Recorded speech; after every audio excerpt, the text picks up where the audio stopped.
ہمارے ساتھ موجود ہیں جنرل ریٹائرڈ غلام مصطفیٰ صاحب، معروف دفاعی تجزیہ نگار ہیں، دانشور ہیں. بہت شکریہ جنرل صاحب. جنرل صاحب، یہ ایک بڑی سرپرائز ہم نے دیکھی، یا اسے سرپرائز ہم کہہ سکتے ہیں کہ ایک دم ہاؤس آف کارڈز کی طرح بیٹھ گیا. اور پھر ہماری بات ہو رہی تھی، جس طرح ابھی اب بریک کے دوران بات ہو رہی تھی، کہ عراق میں سب سے بڑا نقصان تو آرمی کے یعنی ڈسمینٹل ہو جانے سے ہوا تھا، اور وہ ابھی تک عذاب بنا ہوا ہے. کیا ایسی سچویشن کریٹ ہوگی، اور کیا ایک فری ہینڈ اب اسرائیل کو مل رہا ہے اور وہ رن اوور کر جائے گا ڈماسکس سے آگے تک؟ جی، میرا نہیں خیال ہے کہ اسرائیل کا راستہ روکنے کے لیے ہم کو کوئی اور رکاوٹ ایسی رہ گئی ہے. کل تک کی جو خبریں تھیں، میں آج کی لیٹسٹ نہیں دیکھی ابھی. اسرائیل اور امریکن ایئر فورسز نے ملا کر جو سیریا کی ایئر فورس تھی، ان کے جو ٹینکس تھے، وہ تقریباً تباہی کر دیے ہیں. اور جب سیریا کا جس سے بشار الاسد نکل رہے تھے یہاں سے، تو اس وقت اسرائیلی فورسز داخل ہو رہی تھی سدرن سیریا میں، اور جو سیرین آرمی تھی اس نے، جو کسی وقت میں مشرق وسطیٰ کی بڑی مضبوط آرمی سمجھی جاتی تھی، وہ راستہ نہیں روکے، انہوں نے پیچھے ہٹ کے بیٹھ گئے. اس کا بدقسمتی ہے، ہم اس حالات کو ہم سمجھنے سے قاصر ہیں کہ ہو کیا رہے سارا. اگر آپ دیکھیے تو یہ تھوڑا سا اس کا ایک بیک گراؤنڈ میں تھوڑا سا اگر آپ اجازت دیں تو ٹرمپ صاحب اپنے جاتے جاتے کچھ کام کر گئے تھے. جی ایک تو انہوں نے ڈیل آف سینچری شروع کی، پھر ابراہیم ریکارڈ کی بات شروع ہوئی، جس سے مشرق وسطیٰ میں اسرائیل کے لیے راستہ ہموار ہوا. اور اسرائیل کو دیکھیے، ہمارے یو اے ای میں آ کر بھی بیٹھ گیا اسرائیل، عمان میں تو آلریڈی موجود تھا وہاں پر. پھر انہوں نے گولان ہائٹس جو تھی، وہ جو ہمیشہ سے سیریا کا حصہ رہا ہے، اور اس کو وہ گفٹ کر گئے اسرائیل کو. ایک اور کام کیا انہوں نے، جو Israel was always part of European command, جو ان کی جسی کے ریجنل کمانڈز ہیں امریکہ کی. اور ٹرمپ صاحب نے اس کا ایک چھوٹا سا ایک چینج کیا کہ اسرائیل کو یورپین کمانڈ سے نکال کر سینٹ کام میں ڈال دیا. اب سینٹ کام، جس میں پاکستان بھی ان کے ذرائع اختیار بھی کہہ دیجیے کہ ایک طرح سے آتا ہے، پاکستان کی مشرقی سرحدوں سے اور اسرائیل تک پھیلا ہوا ہے. ابھی یہ کیوں ہوا، اس پہ ہم نے کبھی غور کرنے کی کوشش نہیں کی. بہرحال یہ حالات ہیں. اس کے بعد آپ نے دیکھا کہ غزہ میں جو کچھ ہوا، اسی قسم کا ہوا. پھر جس طرح سے لیبنان میں جو تھی ان کی لیڈرشپ تھی، جتنی بھی، اس سب کو کسی سے تباہ کیا گیا. تو پھر اس کے بعد تو حالات بڑے ہموار تھے. ایران پہلے ہی کمزور تھا، بات چیت سے زیادہ اس کے پاس اتنی وقت نہیں ہے ایران کی اس خطے میں کہ وہ کچھ کام کر سکے آگے. لیکن اب سیریا کے اس طریقے سے جانے سے ایک تو ڈر یہ ہے کہ ناردرن سیریا، جو عام طور پہ جہاں پہ ٹرکس کلیم کرتے ہیں اس کو کہ ہمارا یہ حصہ ہے، وہ شاید ترکی کو گفٹ ہو جائے گا. اب ایک بندرگاہ ہے جہاں پہ جو ان کی جو میڈیٹرینین گروپ سے جو واقع ہے سیریا کی بندرگاہ، وہ روس اس پہ تھا، حاوی تھا. لیکن اب شاید کوئی ڈیل ان کی ہو گئی ہوگی بیہائنڈ دا سین.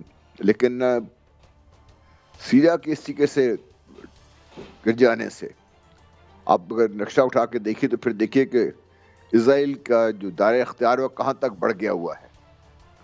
اور نیکسٹ سٹیج کوئی، میرا خیال ہے کوئی زیادہ مشکل مجھے نظر نہیں آتی کہ بھئی نیکسٹ سٹیج کیا ہوگی ان کی اور کب ہوگی. لیکن وہ کب ہوگی اس کا آپ سوال کر سکتے ہیں، لیکن کیا ہوگی. مراد کیا ہے آپ کی جنرل صاحب؟ سر اسی کو جنرل صاحب اسی کو بنیاد بنا کر میں تھوڑا سا ماضی میں لے جانا چاہتا ہوں کہ آپ اس وقت سروس میں تھے، اور آپ کو یاد ہوگا سر کہ نیٹو کے سابق ایک جنرل نے ایک انکشاف کیا تھا کہ بش انتظامیہ نے جب 9/11 ہوا تو اس کے بعد مسلم ممالک پر حملہ کرنے کا پلان بنایا تھا، جس میں Iraq, Sudan, Iran, Somalia, Libya اور شام جو ہے وہ شامل تھے.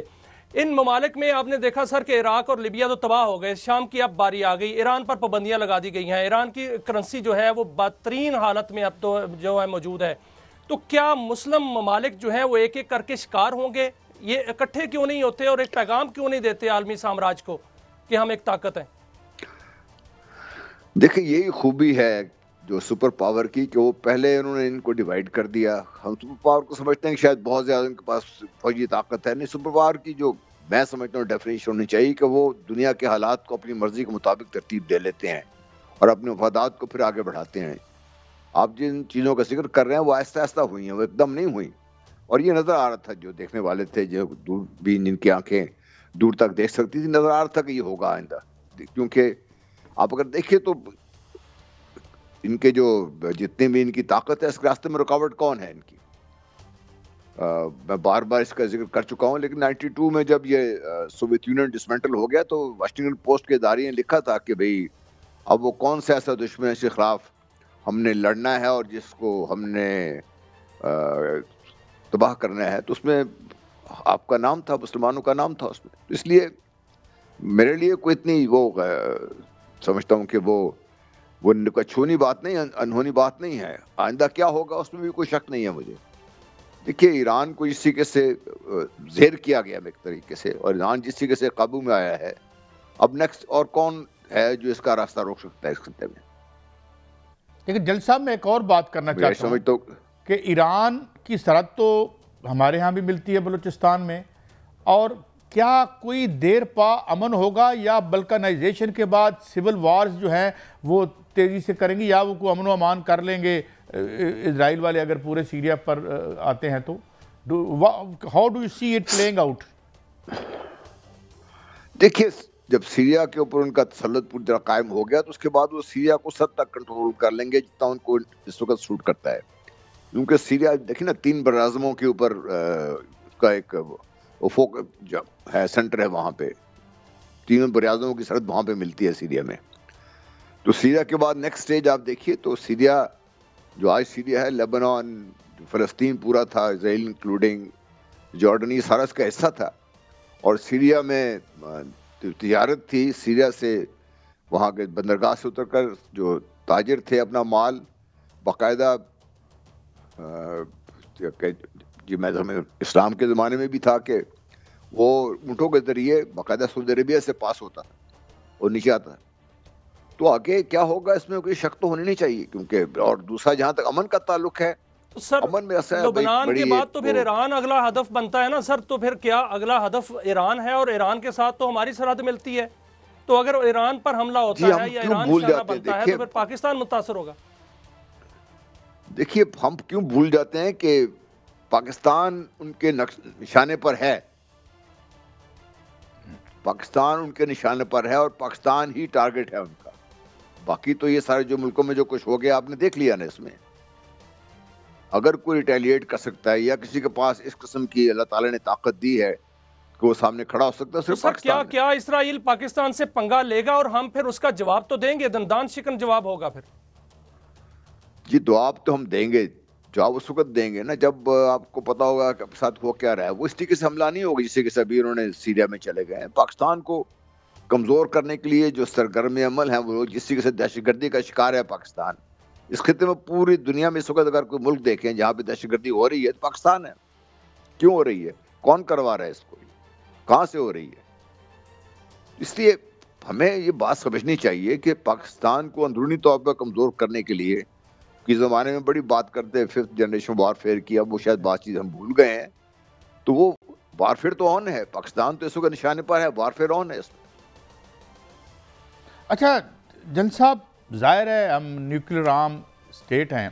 Do you agree with this version of the situation کہ اگر ہم یہاں پولیٹیکل اسٹیبلٹی کر لیں تو ملیٹریلی ہم کہیں بھی پہنچ سکتے ہیں اور ہمیں ڈسٹرائے کرنا آگ سے کھیلنے کے برابر ہو سکتا ہے. We are not only a nuclear power, اور بلکہ ہم وار ہارڈنڈ جتنی ہماری آرمی ہے شاید دنیا میں کوئی اور ہو جو اس طرح کے ملک ہیں ہمارے جیسے.